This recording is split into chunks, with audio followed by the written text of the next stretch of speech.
what's cool about research? What's cool about research, right, is we're all in our massage rooms. We've got our few differentials. We've done our tests. We've worked out what we think it might be. We've kind of got it down to 3 maybe. Do a couple more tests. Okay, this is my treatment plan.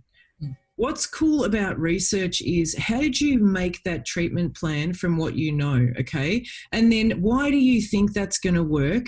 And then where can you get the information to back up your hypothesis of why that's going to work to show to the client and say, hey, I'm not just saying this. Here's the research to support what I'm saying, and here's why I want to help to educate you so you can understand about your body. Read this research.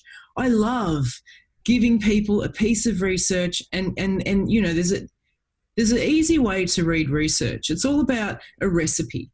If you can read each step of the recipe and write, okay, so maybe the first example question is the hypothesis clearly explained in the abstract?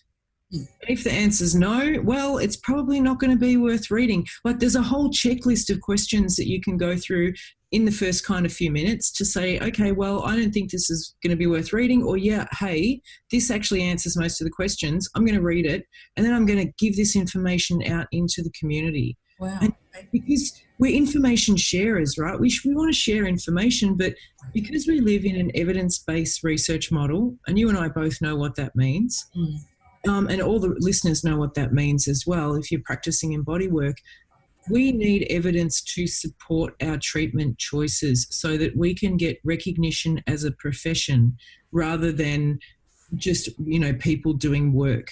We're a professional body of workers, and research helps to put us there because that's the model that we've agreed to engage in, this Western medical model, you know. And so if we want to step into that, we have to be prepared to play the game as it's played, and that involves using evidence-based research. So that's one good reason for it, and another good reason is it's cool.